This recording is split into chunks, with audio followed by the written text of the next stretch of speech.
صبح میں جو کہانی میں آپ کے لیے لے کر آئی ہوں اس کا عنوان ہے وہ کون تھی۔ اس کے مصنف ہیں حسین شاہ۔ شاہ جی 70-72 کے پیٹے میں ہوں گے۔ میری ان کی گاڑی چلتی تھی۔ جب میں لاہور جاتا ان سے ضرور ملاقات ہوتی۔ ان کا ملتان آنا شاذ ہی ہوتا۔ اس وقت بھی ان کی صحت قابل رشک تھی۔ ان کی باغ و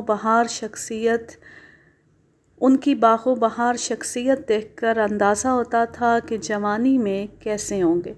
اس پیرانہ سالی میں انہیں فارسی اردو کے ہزاروں اشعار یاد تھے۔ یہی ہم دونوں میں قدر مشترک تھی۔ انہوں نے اپنی زندگی کا یہ پرسوز واقعہ سن 1973 یا 74 میں سنایا تھا، جو میں نے اپنی ڈائری میں لکھ لیا تھا۔ 8-10 برس قبل وہ اس دنیا سے رخصت ہو گئے۔ جب زندگی کی کتاب الٹتا پلٹتا ہوں تو یہ اوراق بھی سامنے آ جاتے ہیں۔ انہی کی زبانی یہ داستان سن لیجئے اور سوچئے کہ وہ کون تھی۔ حسین شاہ کا بیان ہے: میرے والد ریلوے میں گارڈ تھے۔ سن 1915 میں جب میں نے BA پاس کیا اسی برس وہ انتقال کر گئے۔ ان کا ایک ہندو دوست ہری چند یا ہریش چند تھا، جو ریلوے کوارٹرز میں ایک بڑا افسر تھا۔ ایک دن وہ مجھے اپنے ساتھ انگریز چیف آپریٹنگ سپرنٹینڈنٹ کے دفتر لے گیا۔ اس انگریز افسر نے مجھے ایک مرحوم ریلوے ملازم کا بیٹا ہونے کے ناطے بطور گارڈ بھرتی کر لیا۔ 6 ماہ کی ٹریننگ ختم ہوئی تو کچھ دنوں بعد روہڑی میں تعیناتی کے آرڈر مل گئے۔ ملازمت گھر سے بہت دور تھی، مگر تنخواہ اس وقت کے حساب سے 62 روپے بہت معقول تھی۔ میں ٹرین میں سوار ہو کر اگلے دن شام کے دھندلکے سے قبل روہڑی پہنچ گیا۔ اسٹیشن ماسٹر سے ملا، جس نے مجھے ایک کلی کے سپرد کر دیا کہ فرسٹ کلاس ویٹنگ روم میں لے جاؤ، یہ نئے گارڈ صاحب ہیں۔ کلی نے بستر اٹھاتے ہوئے میرے کوائف دریافت کیے تو میں نے اسے بتایا کہ جڑاں والا کا رہنے والا ہوں، تو وہ مجھ سے لپٹ گیا کہ وہ کمالیہ کا رہنے والا ہے۔ روہڑی کا ویٹنگ روم ایک پہاڑی پر تھا اور ریٹائرنگ روم بھی وہیں تھا۔ اس نے ویٹنگ روم میں بستر بچھا دیا، وہیں میرا باکس رکھ دیا۔ میں کچھ کھا پی کر سو گیا۔ پنکھا چل رہا تھا۔ نامعلوم کس وقت میری آنکھ کھلی تو کمرے میں کسی کی موجودگی کا احساس ہوا۔ انجنوں کی شنٹنگ اور گھڑگھڑاہٹ بدستور سنائی دے رہی تھی۔ گھڑی دیکھی تو 2 بج رہے تھے۔ بمشکل دوبارہ آنکھ لگی تو کچھ دیر بعد اسی احساس کے ساتھ آنکھ کھل گئی کہ کمرے میں کوئی موجود ہے۔ اٹھ کر دروازہ دیکھا جو پوری طرح بند تھا۔ لیمپ کی بتی اونچی کی، دیکھا بھالا تو کچھ بھی نہ تھا۔ اسی تگ و دو میں صبح ہو گئی۔ میں نے دفتر جا کر ڈیوٹی شیڈول لیا اور سب سے الیک سلیک ہوئی۔ اس دن بنسی لال نے بھی ڈیوٹی جوائن کی، جو منٹگمری سے آیا تھا۔ ہم دونوں کو دیار غیر میں جان کر اسٹیشن ماسٹر نے ویٹنگ روم میں اس شرط پر رہنے کی اجازت دے دی کہ اگر کوئی گورا افسر آئے تو ہم دونوں ریٹائرنگ روم میں چلے جائیں گے۔ ویسے بھی ہمارا موومنٹ شیڈول ایسا تھا کہ ایک وقت میں دونوں میں سے ایک ہی گارڈ ویٹنگ روم میں رہتا۔ چند روز بعد ایک رات میں تنہا بیٹھا لیمپ کی روشنی میں کوئی کتاب پڑھ رہا تھا کہ دروازے کی جالی کے قریب مجھے آہٹ محسوس ہوئی۔ جن لوگوں نے روہڑی کے ویٹنگ روم دیکھے ہیں وہ اندازہ لگا سکتے ہیں کہ وہ اس قدر بلندی پر ہونے کی وجہ سے لوگوں کی آمد و رفت اور چہل پہل سے محروم ہے۔ خدا جھوٹ نہ بلوائے، اس زمانے میں تو 1 مہینے میں بھی کوئی افسر ادھر نہ آتا تھا۔ ہاں، کبھی کبھار کوئی گورا آ جاتا تو اس رات ہمیں مشکل پڑ جاتی تھی۔ بہرحال دروازے میں کسی کی موجودگی کے احساس نے کتاب سے دھیان ہٹا دیا اور میں کن اکھیوں سے دروازے کی طرف دیکھتا رہا۔ آخر تنگ آ کر لیمپ کی بتی دھیمی کر دی اور لیٹ گیا۔ ابھی سو بھی نہ سکا تھا کہ دیکھا وہ میرے پاس کھڑی ہے۔ وہ اس قدر دھیمے پاؤں چل کر آئی کہ مجھے اس وقت دکھائی دی جب وہ پلنگ کے قریب پہنچ چکی تھی۔ میں اس خلجان میں مبتلا تھا کہ دروازے کی تو کنڈی لگی ہوئی ہے، یہ اندر کیسے آئی؟ میں نے اس کی جانب دیکھا تو وہ لگاتار دل فریب انداز میں مجھے دیکھے جا رہی تھی۔ میرا دل اسے اپنے سامنے اس طرح دیکھ کر دھک دھک کر رہا تھا۔ ہمت نہ ہوئی کہ پلنگ سے نیچے قدم بھی رکھ سکوں۔ آخر کار وہ مجھے اسی کیفیت میں چھوڑ کر دروازے کی جانب بڑھی اور آہستہ سے پٹ کھول کر غائب ہو گئی۔ میں نے لیمپ کی بتی اونچی کی اور اپنی قوتوں کو مجتمع کیا۔ دروازہ جا کر دیکھا تو اس کی کنڈی جوں کی توں تھی جیسے میں نے سونے سے پہلے لگائی تھی۔ میں نے تسلی کے لیے ہاتھ لگا کر دیکھا تو واقعی دروازہ اندر سے قطعی بند تھا۔ میں نے خواب دیکھا؟ یہ کیا اسرار تھا؟ کچھ سمجھ میں نہیں آیا۔ لیمپ کی بتی پھر نیچے کی۔ نیند نہ آئی تو تمام رات کتاب پڑھ کر گزار دی۔ اگلی صبح جب کمرے کی صفائی کرنے والا آیا تو اسے میں نے سارا واقعہ سنایا۔ اس نے قطعاً لا علمی کا اظہار کیا اور اسے میرا وہم بتایا۔ میں نے دفتر میں یہ واقعہ کسی کو نہیں بتایا۔ اب تو روز مرہ کا یہ معمول ہو گیا۔ میں نے صالحہ کے لیے یعنی اپنی منگیتر کے لیے جس قدر شعر یاد کیے تھے وہ اکیلے کمرے میں اکثر چلتے پھرتے گنگناتا رہتا۔ وہ عموماً سنتی رہتی۔ در حقیقت وہ بہت معصوم اور بے ضرر معلوم ہوتی تھی۔ رات کے وقت ایک مرتبہ ضرور میرے کمرے کا چکر لگاتی۔ کہاں سے آتی، کیسے آتی، اب یہ مسئلہ میرے سوچنے کا نہیں تھا۔ وہ آتی اور چپکے سے میرے سامنے بیٹھ جاتی اور میں اسے شعر اور بعض اوقات اخبار پڑھ کر سناتا رہتا۔ وہ سب کچھ بخور سنتی۔ اس کی آنکھوں میں شرارت بھری ہوتی۔ ایسی چمکدار آنکھیں میں نے پہلے کبھی کسی کی نہیں دیکھی تھی۔ ایک دن بڑے پیار سے اسے کوئی شعر سنایا تو وہ مسکرا دی۔ بنسی لال بیچارہ سیدھا سادہ آدمی تھا، اسے شعر و ادب سے دلچسپی تھی نہ دلبرانے آہو چشم کے رمزیہ و کنایہ سے التفات۔ 8-10 دن میں کبھی ایک آدھ بار ہی اس سے ملاقات ہوتی اور وہ دفتر کے بابوؤں کی شکایتوں اور افسروں کے گلے شکووں تک محدود رہتی۔ والدہ صاحبہ کے خط آتے، جوابی خط نہ لکھنے کی شکایت اور صالحہ کا سلام بھی لکھا ہوتا، مگر اب مجھے فرصت نہ ملتی۔ کچھ اس دل فریب کے چکر میں ایسا پھنسا ہوا تھا کہ نوکری کے بعد کمرے میں آتا اور وہ نہ آتی تو دل الجھا الجھا سا رہتا، اور جب وہ آتی تو بھی گفتگو یک طرفہ ہی رہتی۔ ایک سرد رات تھی۔ خانپور کے اسٹیشن سے مال گاڑی روہڑی کے لیے آ رہی تھی۔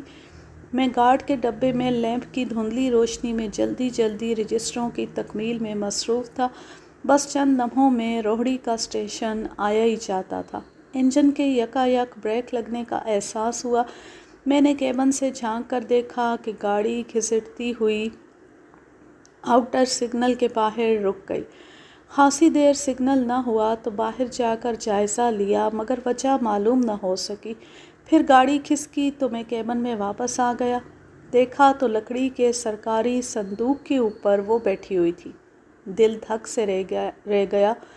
کوئی اس وقت مجھے دیکھتا تو یہی کہتا کہ بلی دیکھ کر اس کا رنگ فک ہو گیا۔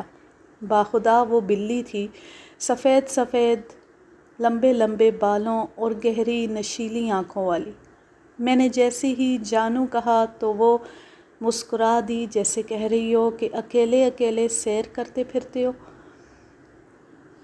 پٹڑیوں کی کھٹا کھٹ شروع ہو چکی تھی۔ پلیٹ فارم پر مٹی کے تیل کے لیمپوں اور لالٹینوں کی ٹمٹماتی روشنیوں میں انسانوں کے دھبے سے نظر آنے لگے تھے۔ جلدی جلدی رجسٹر بند کیے اور جیسے ہی ان کو صندوقوں میں رکھنے کے لیے آگے بڑھا، وہ ایک اندازے دلربائی سے اٹھی اور کموڈ کے اوپر جا بیٹھی۔ مجھے معلوم تھا کہ اس قربت کے باوجود اس کو پکڑ نہ سکوں گا، لہٰذا باتیں کرنے لگا اور وہ سنتی رہی۔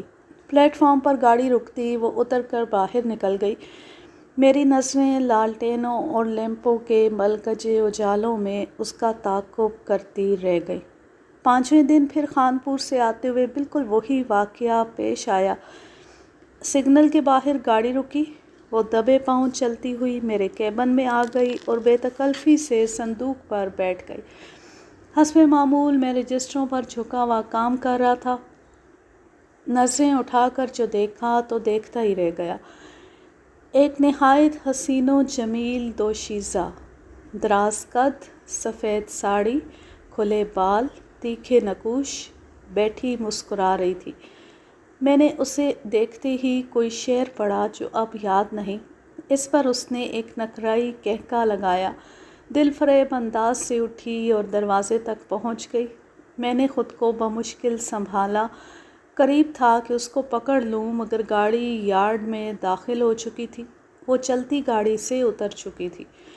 وہ رات قیامت کی رات تھی۔ جسم تو بے شک پلنگ پر تھا، لیکن دماغ اور دل وہاں نہیں تھے۔ جب میں BA میں داخلے کے لیے لاہور گیا تو خالہ کے گھر گوال منڈی میں ٹھہرا تھا۔ خالو کی وفات کے بعد خالہ کی کل کائنات صالحہ تھی۔ ماں بیٹی دونوں کمر بند بنا بنا کر گھر کا خرچ چلاتی تھیں۔ صالحہ ایک قبول صورت لڑکی تھی اور میرے کمرے کی انچارج بھی۔ میرا ناشتہ، کھانا، کپڑے دھونا اور رکھنا سب اس کے ذمے تھا۔ سارے گھر کا کام کاج اور باقی ماندہ وقت کمر بند بنانا اس کی اضافی ڈیوٹی تھی۔ اس خاموش گھر میں میری موجودگی سے گہرا سکوت آہستہ آہستہ ٹوٹنے لگا تھا۔ پھر مجھے محسوس ہونے لگا کہ صالحہ کے لیے میرا دل دھڑکنے لگا ہے۔ میری والدہ جب خالہ سے ملنے لاہور آئیں تو چپکے سے میرا رشتہ صالحہ سے پکا کر گئی۔ اب صالحہ مجھ سے پردہ کرنے لگی۔ میری نوکری کا سلسلہ چل نکلا تو میں روہڑی کی نامانوس مٹی سے مانوس ہونے کی کوششوں میں مبتلا ہو کر رہ گیا، جس نے مجھے اپنے حصار میں لے لیا اور یہاں پراسرار ملاقاتیں بڑھتی چلی گئیں۔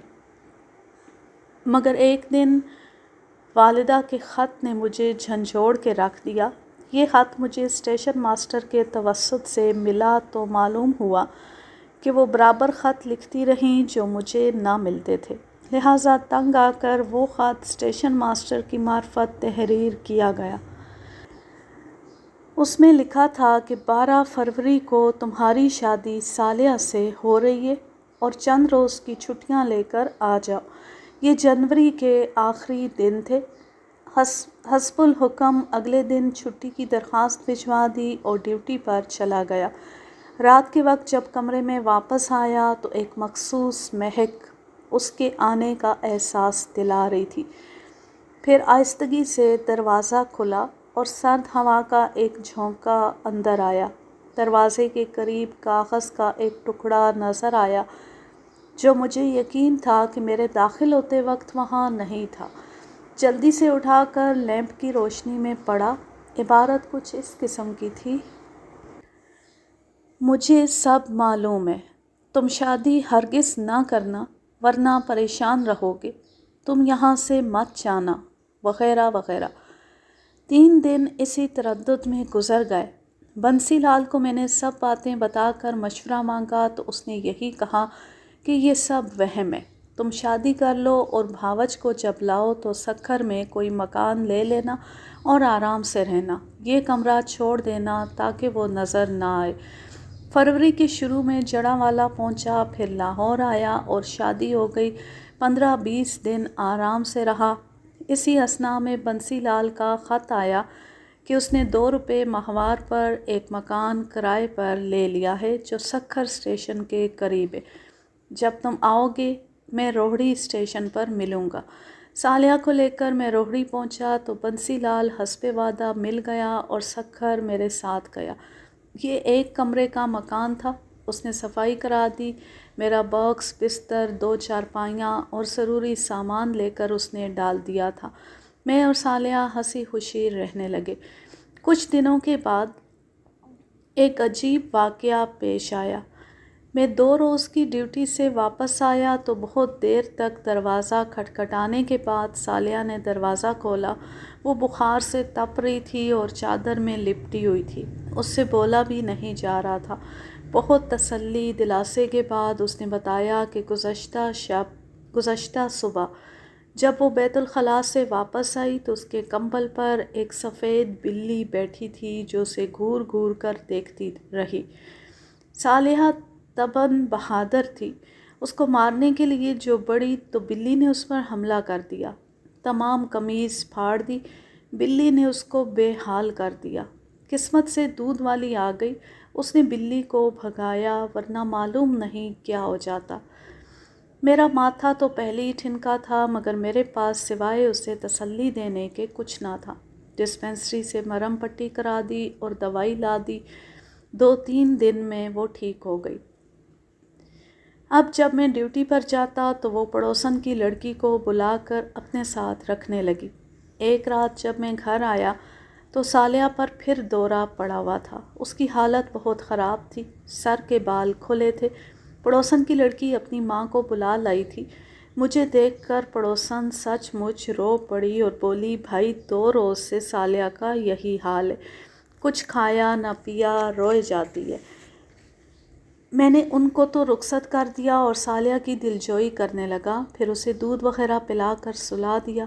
صبح میں نے ناشتہ تیار کر لیا، تب اسے اٹھایا، وہ بہت کمزور اور پیلی ہو گئی تھی۔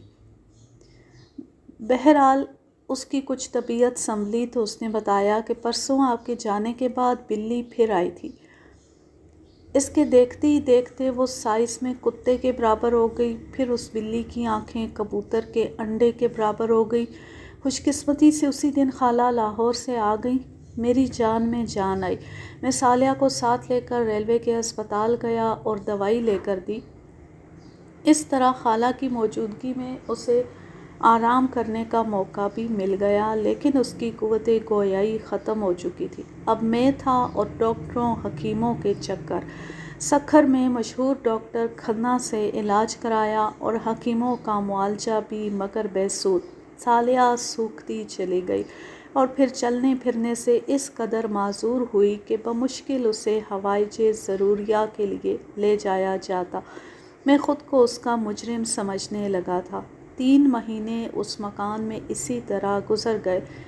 مئی کا مہینہ تھا، گرم راتوں میں ویسے ہی نیند نہیں آتی۔